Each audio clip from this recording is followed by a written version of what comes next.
Olá, estamos de volta com o nosso Carapicuibano.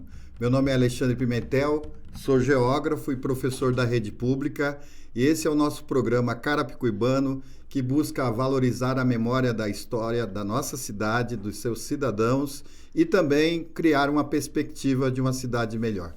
Hoje a gente está de volta aqui com o nosso programa na segunda parte da nossa homenagem à nossa querida PEL. Está aqui o nosso professor arquiteto Silvio Savaia, que vai dar continuidade à nossa entrevista, falando desse trabalho da nossa querida Maria Amélia Pereira. Maria Amélia Pereira, a PEL.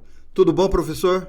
Muito bem. Muito obrigado mais uma vez, o senhor aqui falando desse trabalho maravilhoso que foi esses projetos que têm a sua assinatura junto com a da PEL, que foi a criação da Casa Redonda e do projeto da OCA. Eu que agradeço a oportunidade. Eu acho que a PEL em Carapicuíba tem uma participação muito especial. Porque quando a gente vai para a aldeia por volta dos anos 90, já conhecia e tal, na gestão do FUAD, e ela percebe que é possível fazer um projeto educacional lá. Não de escola, mas de apoio às crianças. E, ao fazer isso, ela volta ao início de Carapicuíba, que, no fundo, Carapicuíba era uma escola. Os padres ensinavam. Catequizavam, né? Né? Com a ideia de converter os índios, eles ensinavam sobretudo as crianças. Porque os jesuítas perceberam que trabalhando as crianças a coisa tinha continuidade. As crianças cresciam e tudo continuava. Então, Carapicuíba, num certo sentido, é uma escola. É uma grande escola. A aldeia, que não é grande, é pequenininha. Muito pequena. E o mais curioso, que eu acho que a PEL percebeu quando foi lá, é aquilo ter se mantido por 500 anos. Meio milênio. Tão simples, tão humilde, né? Mas está lá. E são, na história, vários momentos alguém assume Carapicuíba. Em 1948, o Mário de Andrade valoriza, né, ele, no patrimônio, etc., e indica o Saia para fazer a reconstrução. A partir daí, você tem essa forma da aldeia atual, que é mais ou menos a aldeia do século XVIII, né? Quando ela foi reconstruída, ela era de taipa de pilão, foi reconstruída em pau a pique, e é o que está lá, que é uma construção muito delicada. Antes era taipa de pilão. Era taipa de pilão. Sobraram algumas paredes das casas. Sobraram. Tem até um lugar gozado que você tem uma parede de taipa de pilão ao lado da outra, com um intervalo no meio, que era a largura da taipa. Taipa é mais extenso, né? Ela tem os 50 centímetros. 50 centímetros. E, então, a igreja é de taipa de pilão. Uhum. Se tentou transferir o aldeamento para Itapecerica, que já existia outro aldeamento, mas os habitantes insistiam e recuperaram a cidadezinha, a vila. E assim ela passa, fazendo parte do cinturão caipira, esse século XIX todo. No século XX, com o movimento de redescobrir o Brasil, pensar nas suas origens, etc., tendo em São Paulo o Mário de Andrade à frente, ele elege Carapicuíba como um objetivo primordial. Deixa eu só falar aqui, pessoal. Ó, o professor Silvio Savaia é um dos poucos estudiosos aí da aldeia, dessa época da colonização, na condição de arquiteto. E o que ele falou é verdade. Daqui a exatos 7 anos, a aldeia de Carapicuíba vai ter um aniversário de 450 anos de fundação pelo padre José de Anchieta. Então, Carapicuíba está no cenário nacional do Brasil desde então. Então, não é pouco. E outra figura importante para Carapicuíba, depois do padre José de Anchieta, é o nosso querido Mário de Andrade. Por que o Mário de Andrade? Porque vai ser os estudos conduzidos por ele, que tinha um papel equivalente hoje a secretário municipal de cultura da cidade de São Paulo. Ele vai fazer uma série de estudos junto com o Silvio Saia, como é que é o nome? Luiz Saia. Luiz Saia. E esse trabalho, esse estudo é que vai levar em 1940, na década de 40, ao tombamento da aldeia de Carapicuíba como patrimônio histórico. Então, o que nós estamos discutindo aqui do papel da nossa querida Maria Amélia Pereira Apel é que depois do pensamento lá no período colonial de José de Anchieta, depois no século XX, no pensamento do Mário de Andrade, vem a Apel, vem o Silvio, também participou de tudo, de toda essa elaboração e dá esse novo formato, né? Então, a partir de hoje, nós estamos discutindo aqui para mostrar para Carapicuíba e para o mundo o papel desse resgate que a Apel, como pedagoga, como estudiosa, apresentou para que a gente fizesse um projeto como a gente tem aí da Oca, né? E também da Casa Redonda, não deixa de ser, né? Mas o importante é que a Oca é específico para a aldeia. Para a aldeia. A metodologia é a mesma. A metodologia que é de respeitar a criança como sujeito, das opiniões que ela tem, o que ela faz, etc. E que é ensinar a criança através da brincadeira. Livre, usando o espaço, sem sala de aula, sem qualquer tipo de coerção. A Pel percebeu que essas crianças da aldeia de Carapicuíba eram muito vivas, porque elas são criadas na rua, as casas são pequenininhas, etc. E aquele terreiro era fundamental para elas. Então, era um corpo de garotos muito favorável para fazer o que ela queria. E isso acontece. São já gerações de crianças da aldeia que passaram pela Oca e que depois terminaram o curso, etc. E hoje muitos são monitores da mesma coisa, de ensinar brincando. A constituição da Oca é quase que um milagre, porque ela começa de nada, de um espaço emprestado, etc. Aí tem o terreno é dado como comodato, vai se arrumando dinheiro gradativamente e hoje você tem uma construção significativa, né? Eu lembro que teve uma pessoa fundamental que sempre teve associado naquele momento, que eu lembro desse momento. Eu lembro que eu sempre fui muito amigo do Fofão. O Fofão sempre esteve aí à frente junto com vocês. Mas tinha a diretora da escola Esmeralda Becker, que era a nossa querida pessoa. Madergan, né? Como é que era o primeiro nome dela? Que está agora o nome de uma escola ali na José Ítalo Cardoso, que é a Madergan, né? Ela sempre abriu o espaço da escola Esmeralda Becker em interação com esse projeto para discutir, para brincar, para fazer debates. Foi uma pessoa incrível.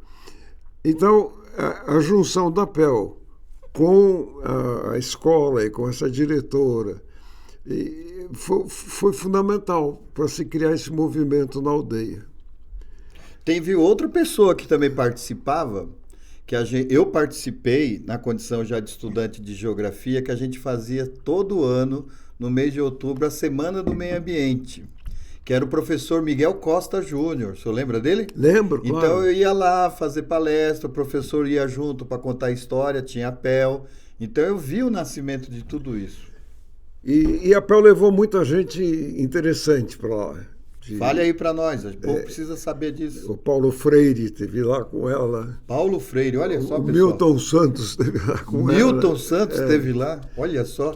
Só gente. O meu colega de universidade, José Serra, esteve lá. Teve lá, eu lembro. E assim muitos Eu outros. falei para o senhor, eu tive na cidade de Barrinhas esse domingo. Hoje nós estamos no dia 31 de outubro, domingo foi dia 29.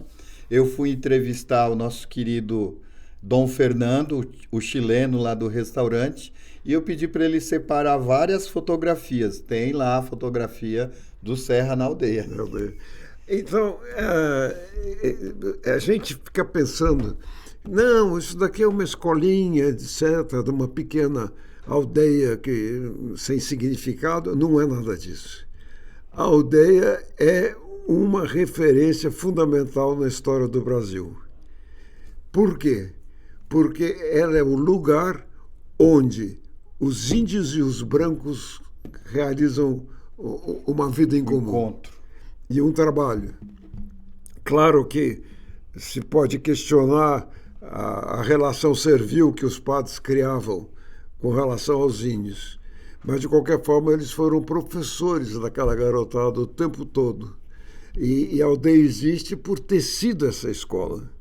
E a festa, né, professor? Porque esse lugar do encontro entre o branco, o índio, e até porque não dizer hoje, né, os negros também, é expressado na festa de Santa Cruz. De Santa Cruz, né? As danças são evidentemente espaços indígenas com a viola caipira, não é?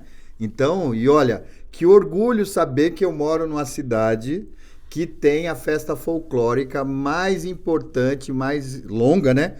Mais de 300 anos do estado de São Paulo. Então a gente consegue ainda manter, e com certeza essa contribuição da PEL, do senhor e de todos que participaram desse projeto é central. Mas no caso da PEL, é importante a antevisão que ela teve. A visão revolucionária. Ela viu esse sentido da escola lá e propôs uma escola. E a aldeia hoje depende muito dessa escola, a OCA, que dá vida para ela.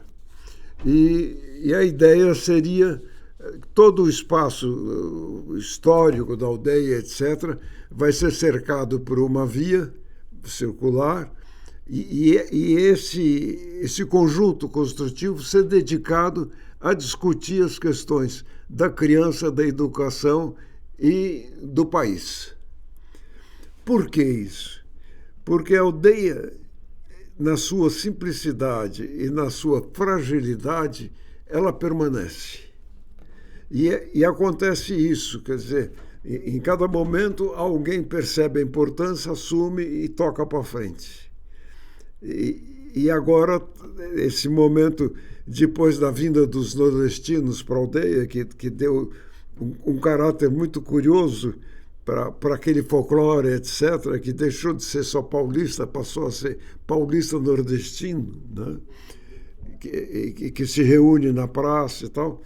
Agora surge um novo momento importante que tem que ser interpretado e que, com certeza, a PEL foi pioneira nessa interpretação. Portanto, a genialidade da PEL, que é muito grande em pedagogia, no trabalho com as crianças e tudo mais, tem esse ponto marcante na aldeia. Eu acho que conversar mais sobre a experiência de vida da PEL é algo muito interessante para todos e que é vivido em Carapicuíba por mais de 40 anos, dos anos 70 até agora, quando ela faleceu, são 60 anos, né? E ela se dedicou ao lugar, às pessoas, muita gente aprendeu com ela as coisas e foi multiplicando. Então, falar dessa experiência radicada na aldeia e em Carapicuíba, com a PEL, é muito significativo, para valorizar a experiência e para abrir perspectivas de futuro. Por que isso? Porque a aldeia, aparentemente, é um conjunto de casinhas de pau a pique, humilde, simples, e que com um assoprão aquilo lá cai. E, de fato, não, ela está lá resistindo há 500 anos, no fundo. Né? Então, a aldeia é uma construção, mas é também um espaço no território. É uma encosta do rio que passa abaixo, onde tinha um aldeamento. Provavelmente já tinha um aldeamento indígena antes. E formalmente se diz que é de 1580, sim, a criação da aldeia, mas isso é escritural, porque de fato deve ter começado antes. E essa presença frágil, mas contínua, né, que a gente pode marcar cada momento em que ela vai se reafirmando na história, né, é muito semelhante ao que aconteceu com o Brasil nesse período. O Brasil também é muito frágil. Essa história que ele tem, que a gente aprende na escola, o país enorme, o não sei o quê, o campeão do mundo, tá? Tudo isso não funciona. Não é verdade. O Brasil é um conjunto de pessoas que ocupam um vasto território que vão se agregando a partir da língua, que passa a ser o português, depois do Marquês de Pombal, que estabelece que se fala português, que antes se falava o geral, que era uma linguagem baseada nos índios, que os patos criaram para poder se entender todo mundo. Porque os índios não se entendiam entre si, cada um tem sua língua, etc. Então, o geral juntou. Mas depois o português assumiu. Outra coisa importante que houve nesse processo, que tem a ver com Carapicuíba, é a formação da cidade de São Paulo. Porque Carapicuíba sempre foi tratada como aquela periferia habitacional, distante, etc. E não é mais isso. O Carapicuíba faz parte do Centro Metropolitano de São Paulo, com todas as questões que isso implica. Está num processo eminente de grande verticalização, exige um tratamento viário básico para se poder circular nessa área urbana e provavelmente será o local de alguma ligação muito importante de Pinheiros para Jandira, para Sorocaba, etc. O sistema viário que vai ter para ônibus, para carro e para metrô, né? Que não é nem a Raposo e não é a beira do Tietê. Esse eixo que deveria ser feito e proposto articula toda essa região de intermeio dessas duas grandes avenidas e que é uma região extremamente popular e importante. Então, agregaria, e Carapicuíba está exatamente nessa diretriz. Professor, deixa eu perguntar um negócio aqui. Na nossa entrevista em que a gente falou da sua trajetória, eu me lembro muito bem que é uma coisa, eu acho, bastante significativa, que o senhor presidiu a Emplaza. A Emplaza foi criada na sua gestão ou já... Não, ela é de 70, né? 60 e poucos. 60 e poucos? Ela é quando se faz o trabalho de preservação da represa, etc., de recursos. Represa de onde?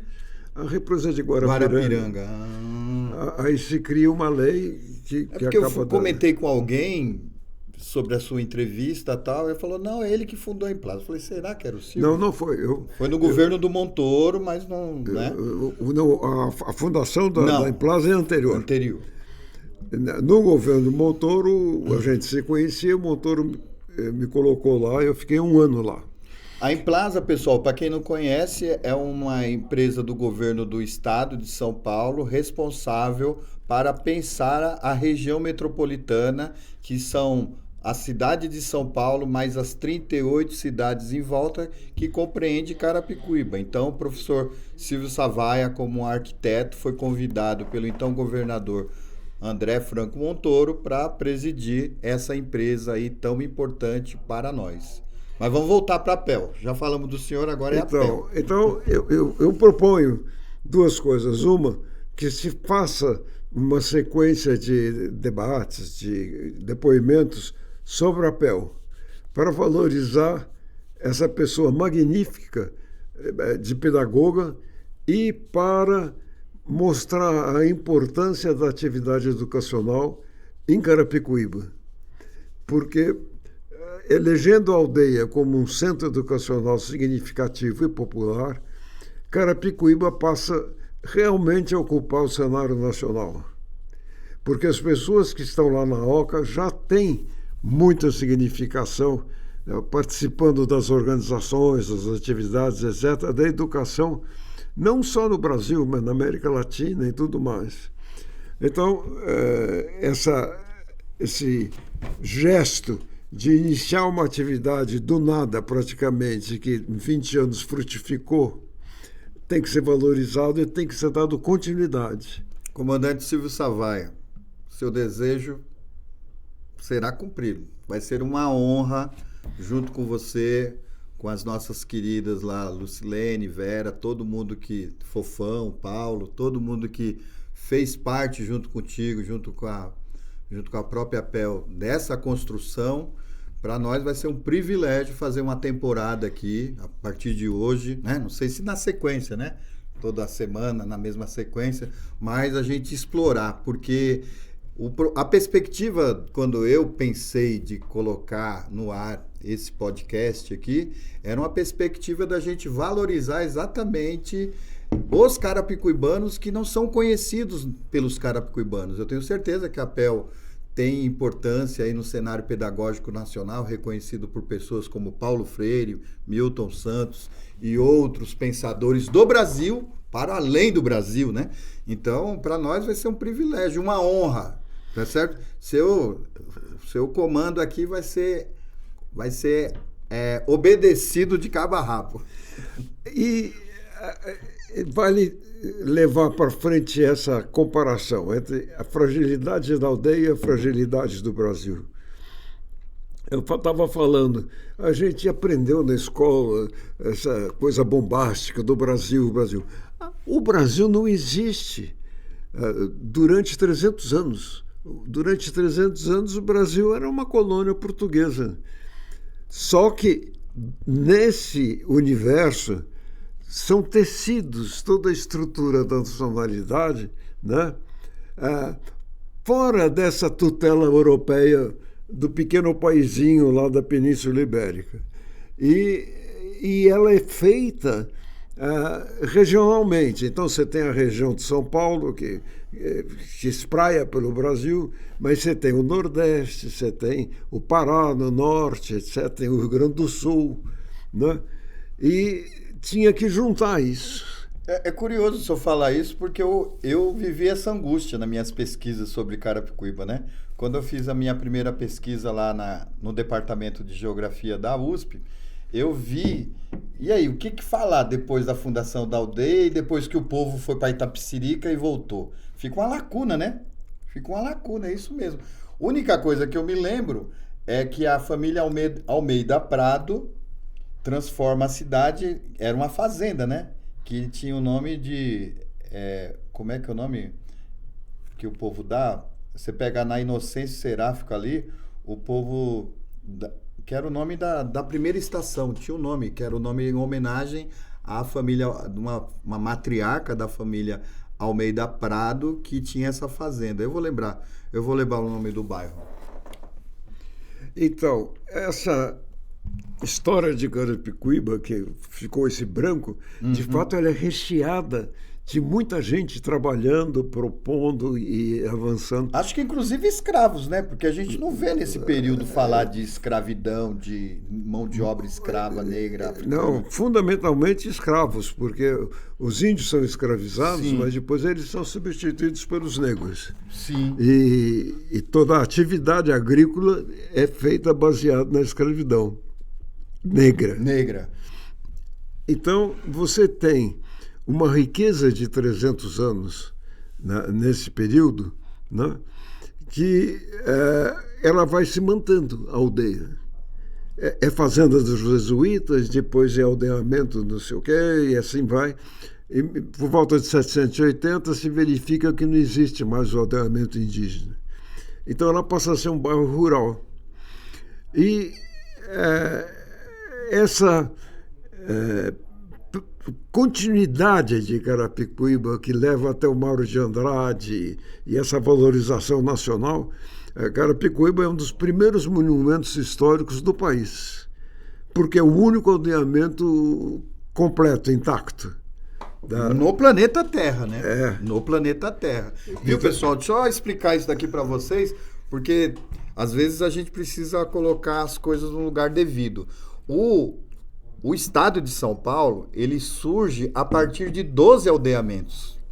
Esses 12 aldeamentos são Carapicuíba, Barueri, Itapecerica, São Miguel, Pinheiros, Lapa, tem também aqui o Embu, né? Tem no litoral, tem uma outra em Cananéia. Então, são juntando esses 12 aldeamentos fundado pelos jesuítas, é que a gente vai ter as condições dadas para a fundação do estado de São Paulo. Então, é que o povo carapicuibano, e até mesmo às vezes nós, não temos essa dimensão. Então, a proposta da nossa discussão aqui do programa é justamente essa.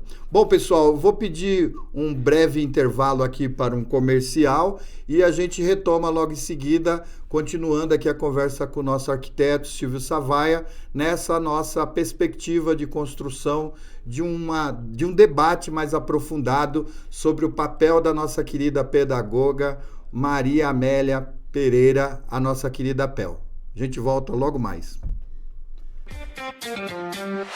Visão Total Vistoria Veicular, empresa de vistoria credenciada pelo Detran, vistoria de transferência, vistoria garantida, vistoria cautelar e vistoria prévia. Visão Total Vistoria Veicular, 4382-1112, 4382-1112. Visão Total Vistoria Veicular, Avenida Itaqui, número 842, no Jardim Belval, próximo ao estádio do Arena Barueri. Visão Total Vistoria Veicular.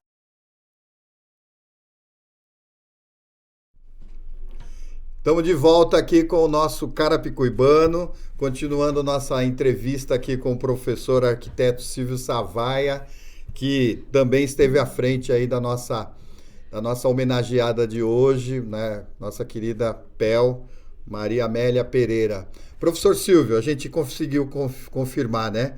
O nome da fazenda aqui do século XVIII era a Fazenda Silviânia, que era ligada à família Almeida Prado, e que foi o primeiro nome dado à Estação Carapicuíba. Se eu não me engano, em 1926, na década de 20, quando é inaugurada, é dado esse nome em homenagem aí, com certeza, a alguma matriarca. E que hoje, boa parte dos bairros ali da São Lucas até o centro, o povo diz, onde você mora? Eu moro no Jardim Silviânia, que é o nome dado à fazenda, que Carapicuíba era uma fazenda só. Praticamente todo o território. Mas, professor Silvio, vamos lá. A nossa perspectiva aqui é pensar um pouco como que nós vamos desenhar esse trabalho aí, né? Colocar em prática para mostrar esse trabalho da Pel. O que o senhor está pensando? Não, existe uma questão central que merece ser enunciada, que é o que quer dizer essa ocupação urbana. Se você falar em termos de planejamento urbano, etc., vão dizer, não, é uma expansão periférica que está sofrendo adensamento, processos de verticalização, não sei o que, etc. Ora, Isso é uma explicação metodológica do planejamento que não quer dizer muita coisa. Qual é a verdade de Carapicuíba? O que Carapicuíba fez, falou, o que Carapicuíba diz e o que Carapicuíba quer ser? Essa é a verdade que tem que ser procurada. Ora, isso leva a se ter uma visão completamente diferente da história. Não a visão historicista que fica encadeando eventos, nomes, pessoas, mas a versão vivida da história. O que Carapicuíba tem vivido, viveu e quer viver? Eu falo sempre nas minhas aulas, quando sou chamado para falar sobre Carapicuíba, de como que se deu esse crescimento vertiginoso, baseado nos estudos do professor Miguel Costa Júnior. Porque quando ele tinha um jornal aqui em Carapicuíba, ele valorizava muito esse resgate histórico, desde o período colonial até o período recente. Mas ele era geógrafo, como eu, bom estudioso, né? Ele é da turma do Aziz, ele estudou junto com Aziz Nassib Absaber, e eu lembro que ele colocou nos seus estudos que na década de 50, antes da emancipação, nós tínhamos aqui no distrito de Barueri, que chamava Carapicuíba, pelo IBGE, né, uma contagem que era mais ou menos 7 mil habitantes, no censo de 1950, 7, alguma coisa parecida. No seguinte, o último, antes da emancipação, nós já dobramos, já tínhamos quase 15 mil habitantes. E no primeiro censo de Carapicuíba, emancipada em 65, no censo de 70, nós já vamos ter triplicado. Nós vamos para 53 mil habitantes. E para chegar no que a gente tem hoje, já falando de 400 mil habitantes, a gente vê que Carapicuíba, em 50, 70 anos, ela cresceu 60, 50 vezes, né? Porque sai de 7 mil habitantes para 400 mil habitantes... 100 vezes. 100 vezes, é uma coisa de louco. É uma coisa de louco. E só para a gente não perder a conjuntura internacional. Tá todo mundo falando na mídia que a maior concentração humana se dá na faixa de Gaza, com 5 mil pessoas por quilômetro quadrado. Na minha pesquisa de mestrado de 2012, lá da Unicamp, a gente já publicou, com base no IBGE, que Carapicuíba já tinha 10.500 pessoas por quilômetro quadrado. Quer dizer, nós temos o dobro da população por quilômetro quadrado, da densidade demográfica da faixa de Gaza. Isso é muito interessante, porque há uma energia desse povo todo concentrada. E esse povo todo, de alguma forma, se refere a Carapicuíba, àquilo que se deseja, etc. E é muito importante descobrir esses desígnios que a população local tem. Então, um trabalho voltado para essa dimensão municipal torna-se necessário e urgente. Com certeza, a aldeia de Carapicuíba, numa perspectiva de futuro, pode ser um ponto de apoio educacional, sobretudo para as crianças, muito grande, nacionalmente reconhecido.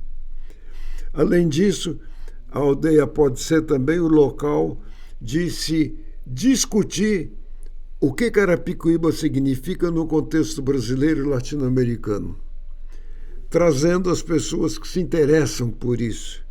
Não necessariamente a universidade, mas sim, criando grupos de estudo localizados na aldeia que toquem isso para frente. E isso é diferente de ficar pensando reviver a aldeia através de churrascaria, de outros... a maneira normal de se fazer, ativar alguma coisa. Não é isso. Aqui é uma coisa específica que tem que ser valorizada por si. Em volta dessa aldeia pode ter tudo o que quiser de turístico, etc. Mas a aldeia em si, o espaço dela, tem esse sentido educacional e brasileiro muito forte. Que pena, professor, que a gente não conversou antes, hein? Porque, veja só, tudo que o senhor está falando são inquietações que eu tinha um pouco sozinho, compartilhado com alguns amigos. Porque quando eu estive fazendo o plano diretor da cidade, eu descobri o óbvio, o mais óbvio, que a periferia não é estudada. O capitalismo, esse modelo perverso, não liga onde estão morando os pobres. Então, são poucos estudados. Então, não é uma coisa só de Carapicuíba, da aldeia. É geral. É na América Latina. É no, como diz é no sul global, como está dizendo o presidente Lula, né? Então, sempre fomos esquecidos. Então, eu digo isso porque o senhor está terminando me incentivando a retomar minhas pesquisas aí, minha perspectiva de doutorado. Agora, com o senhor do meu lado, eu vou longe, hein? Quando eu estava na Emplaza, veio uma delegação chinesa, da China mesmo, né? Governo. Arquitetos, engenheiros, de planejamento urbano. E eles me perguntaram, qual que é o planejamento de São Paulo? Né? Aí eu falei, olha, a gente tem um planejamento para a área central, né? A periferia deixa acontecer. Eles olharam com um olho enorme, disseram, como isso, né? Como né? Você não faz isso, ainda mais na China, em que tudo é organizado, planejado, etc. Né? E eles fazem planejamento para 10, 50 e 100 anos, né? Não é um planejamento assim. Eu fiquei tão envergonhado, mas de fato era verdade. Aí eu acho que a retomada dessa dimensão local, como o Montoro dizia, é o único poder que tem relação direta com o habitante. É o município. Conversa. Os outros todos é indireta, através de, etc. Então, essa relação direta, tendo Carapicuíba como foco, pela sua importância, pelo seu papel dentro da metrópole e pela sua história, ela será muito rica. Professor, vamos colocar um pouco de polêmicazinha aqui, né? Para não perder o costume. Nesses últimos 2 governos, qual foi a atenção que eles deram para o projeto tão importante como esse da Oca da PEL? Porque eu mesmo participei do governo anterior, do Marcos Neves, o senhor sabe disso, mas eu vi que, eu não me lembro do ex-prefeito ter ido lá conhecer, conversar, se colocar, né? Tô aqui para ajudar. Não me lembro. Como é que foi esses? Vou falar, eu lembro que o senhor sempre falou aqui da figura do Fuad, né? Ouvia muito o senhor, provavelmente deveria também ouvir a PEL, né? Dava aquele jeitão. Não, ele abriu espaço para a PEL. É? Foi ele que... De lá para cá, ninguém mais deu atenção? Foi ele que deu a antiga fábrica desapropriada para a Oca poder funcionar, que ela funcionava na praça e funcionava na Casa de Cultura. E depois... Aquele terreno onde está construído lá, foi ele que passou? Foi o comodato. Se não foi ele, foi o subsequente, mas em todo caso foi feito um comodato. Foi a partir dele. E, portanto, foi possível construir tudo aquilo. E os outros de lá para cá, depois do Fuad? Nada, pouca coisa. A aldeia depende da Oca hoje em dia. Eu sei disso. Sei disso porque eu já falei para o senhor, eu dou aula ao lado da aldeia, eu sou professor, com muito orgulho, faço parte da comunidade da escola Professor Adalberto Meca Sampaio. Toda semana tem um povo da Oca lá, conversando com os alunos. E outra, os alunos que fazem parte do projeto da Oca são alunos que têm rendimentos melhores, são alunos que têm mais perspectivas de futuro, são alunos mais respeitosos. Vale a pena trabalhar com isso, né? E eles sabem que eu conheço vocês. Então, aí ele fala, né? O respeito é maior ainda. E isso que você colocou é fundamental. A experiência educacional na aldeia, que é feito com a atividade cotidiana daquela criançada, é muito importante para a socialização. Aquela garotada que fica meio perdida, quando fica organizada nas atividades que a Oca vai propondo, vai criando laços e vai criando condição de se situar na sociedade e de propor. Então, são ativos socialmente falando. Isso eu acho que é um patrimônio criado que tem que ser expandido, abrangendo, como as rendeiras que tem lá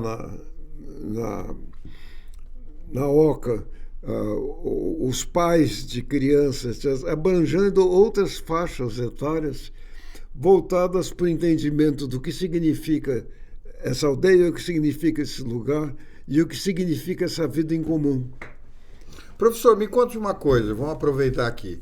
Eu estive no domingo agora, dia 29, participei da Conferência Municipal de Cultura da nossa cidade, estava lá o secretário, estava lá toda a equipe, e foi na Oca. Até fiquei feliz, falei, finalmente a prefeitura descobriu que tem a Oca aqui e fazendo o evento. Mas aquele prédio é um projeto bastante considerável. Como é que vocês conseguiram viabilizar aquela construção, aquele aparato, né? Porque é uma referência para nós, teve vários eventos do governo, do estado, do Ministério da Cultura. É um centro de referência na cidade, a Oca. O prédio foi feito com apoio etapa por etapa.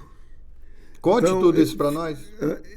A primeira metade do prédio é feita, depois faço a segunda, onde tem o teatro, etc. Sim.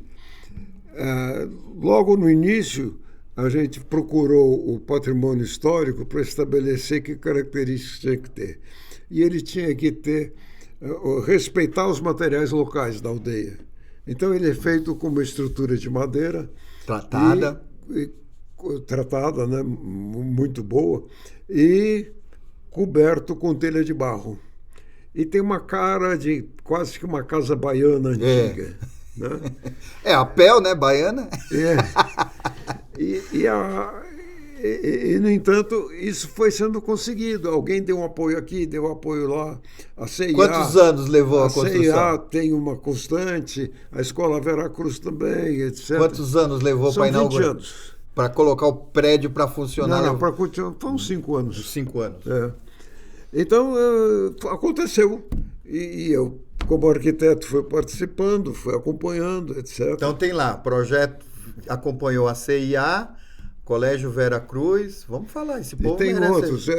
Aí a Lucilene e a Vera podem... Vamos trazer aqui essas pioneiras aí, esse povo que teve os braços armados da Pel e fez a coisa acontecer. E precisa trazer também o primeiro que ajudou a Pel. Quem? Que é o Fofão. Fofão! O Fofão... Fofão é meu amigo, pô. Fofão era Cicerone em Olinda. A Pel trouxe ele para cá. Foi a Pel que trouxe? Foi. Já foi para vir para a escola e fazer as coisas. E eu lembro, desde o primeiro dia, o dia que eu... Não, quem conhece o Fofão, pelo amor de Deus, é a paixão. Fofão é a cultura brasileira viva. Viva. Grande amigo, Fofão, você vai sentar aqui, hein, sujeito? Vamos conversar aqui, viu? Então isso vai acontecendo e aconteceu. Meu conterrâneo, viu? Pernambucano, que nem eu. A cidade dele é Olinda, né? É Olinda. É vizinha da minha. Recife. Eu sou de Paulista, Sei. Região metropolitana. Nasci na praia de Maria Farinha. Tá bom. Então, eu acho que essas pessoas, esse convívio que permitiu surgir um prédio como aquele e que abrigou essa criançada o tempo todo, né? Vem com desígnio, vem com uma mensagem. E a mensagem eu escutei quando foi levantado a estrutura de madeira antes de ter telhado e ter parede. O pessoal todo curtindo a festa dizia: aqui é a nossa casa.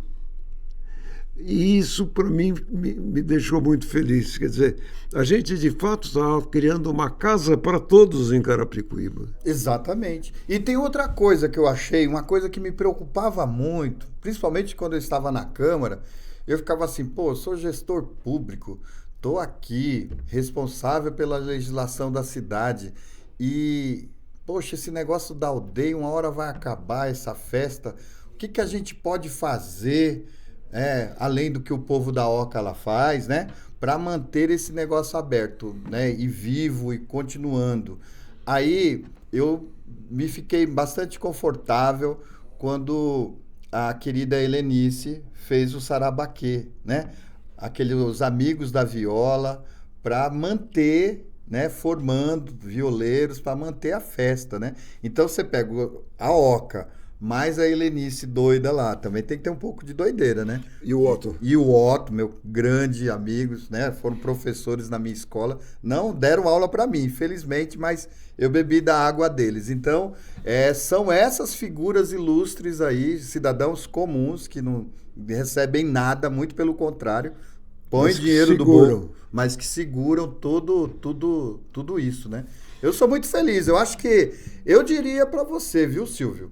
Na boa, não existe projeto mais sério, com conotação ligada à comunidade, que planta sementes para o futuro, como ali aquele quadrilátero da aldeia. Há duas referências a serem feitas. Uma é a gestão do FUAD e o Fernando Jucre e Caio Mocinhos, que fizeram o projeto do parque e construíram o parque. Sim. E a outra referência importante é a possibilidade de se criar essa atividade educacional na aldeia. Educação é tudo, né, Silvio? Eu acho que é fundamental. Não tem saída. Porque a educação pega o começo e leva para a vida inteira. Para a vida inteira. Ad eterno. Então, fica claro que falta para Carapicuíba, fundamentalmente, se assumir como ela é e ter orgulho de ser do jeito que é. Exatamente. E não ficar parar com aquele negócio do Nelson Rodrigues, a síndrome de vira-lata. Acharmos nós que somos um pedaço feio da metrópole, um aglomerado de pobre, miserável, sem perspectiva nenhuma. Muito pelo contrário. É aqui que tem a matéria-prima essencial para a construção de uma nação, que é o seu povo. Seu povo. E aí a PEL trouxe, né?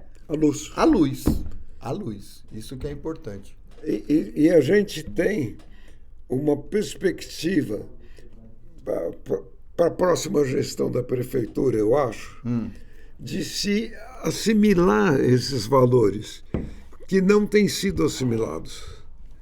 Né? Tem a ideia de fazer obras, são feitas muitas obras, etc.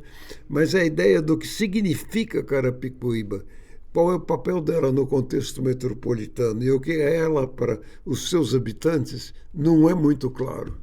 E isso eu acho que se coloca como uma necessidade. É por isso que a gente está aqui com o nosso programa Carapicuibano, para resgatar, para garimpar, né, essas concepções, essas vivêncies práticas, essas contribuições que são esquecidas, né? São muito esquecidas, porque, veja só, nada contra, né? Estou nem querendo falar de política eleitoral, mas, por exemplo, você pega o atual prefeito. O atual prefeito é uma pessoa jovem, nasceu na cidade e tal, mas é de uma família que tem perspectivas de negócios, né?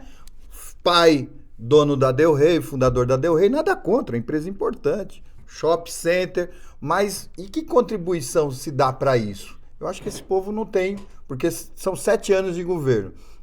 Talvez nunca nem tenha entrado lá na Oca. Também se deve ter entrado só na véspera das eleições. Mas é sempre bem-vindo. Espero que o prefeito tenha oportunidade de conhecer esse trabalho, se ele já não conhece, não ouviu falar. Espero que essa entrevista chegue até ele, mas que nós vamos continuar nossa luta aqui, viu, Ele tem Silvio? feito uma coisa importante. Agora, ele deu continuidade ao projeto do parque da aldeia. Sim, teve a verba está destinada para o cercamento da aldeia, é emenda parlamentar. Inclusive, ele está envolvido está sendo investigado, né? Que essas emendas PIX, né? De repasse direto e tal, ele foi campeão nacional de emenda. Eu não vejo problema de buscar emenda. Até eu estou buscando lá para a minha escola, estamos buscando até, conversando com a Lucilene, para a própria Oca, para que a gente possa. Mas tem que ser transparente, né? Transparência é importante. Então, só a emenda da Bruna Furlan mandou para lá, para o cercamento da coisa, algo em torno de 15 milhões. Então, agora, véspera da eleição, está colocando em prática. Acho que a gente merece, porque o senhor, como arquiteto, deve saber, para se transformar em parque, tem que estar cercado, né? Senão é praça pública. A gente tem um estudo que foi feito por uma empresa, com trabalhos significativos de contribuição da Lúcia Mayumi, né, de arquitetura, que caracterizou o que é o parque, que atividades tem, etc. Eu quero conhecer, professor. E criou esse centro histórico definido. Conversar aldeia. com o professor é sempre assim. A primeira entrevista ele me falou do Luiz Saia, né? Eu tô para pegar esse documento ainda do Luiz Saia, não tô com tempo, infelizmente. Mas esse daí eu também quero, viu, professor? Não, Quero ter isso em é casa. só falar com a Lúcia, ela te dá todas as referências. Vou falar com a Lúcia. E falar com o Nicanor, que é o dono da empresa que fez. Maravilha. Então, o prefeito se preocupou. O que precisa, eu acho que a próxima gestão podia ter essa ênfase, é entender melhor isso. Sim. Porque trata-se da vida de muitas pessoas. E o que essas pessoas desejam fazer localizadas ali com a sua vida? Então, é uma proposta de procura de uma verdade que queira dizer para todos o que eles são e onde almejam chegar. É diferente de uma visão pseudo-científica e tal, de periferia, centro, não sei o quê, que fica falando de verdades que já foram. Qual é a verdade que se procura realizar em Carapicuíba? Professor Silvio, o povo ali está querendo que a gente encerre aqui. Não, deixa eu só falar uma coisa. Então fale para concluir, porque senão a gente vai apanhar daqui a pouco. Assim como Carapicuíba é extremamente frágil, o Brasil também é frágil. O Brasil vai procurando se afirmar nesses 500 anos, incorporou a Amazônia há 200 anos atrás só. Sim. E vai incorporando, etc. Agora incorporou lá o Cerrado, lá com a soja. Então o Brasil vai vivendo as questões, vai dando um jeito aqui, outro ali, vai errando, vai acertando e vai se constituindo. Enquanto nação. Essa fragilidade do país, muito semelhante à fragilidade da aldeia, né, precisa ser vivida, entendida e ultrapassada. Portanto, esse país dividido entre direita e esquerda, essa confusão toda, tudo isso é um burburinho, é um alarido que encobre o caminho silencioso e profundo que esse país tem feito e que permite esse país ser tão rico territorialmente, tão rico na sua população e cultura, e com tantas perspectivas que a gente não pode menosprezar e jogar fora. Professor Silvio, tem aqui o meu compromisso, nós vamos fazer essa homenagem profunda desse trabalho maravilhoso da sua ex-companheira Maria Amélia Pereira. Minha grande amiga. Minha grande amiga. Valeu. Até a próxima, pessoal, com o nosso Carapicuibano. Um abraço.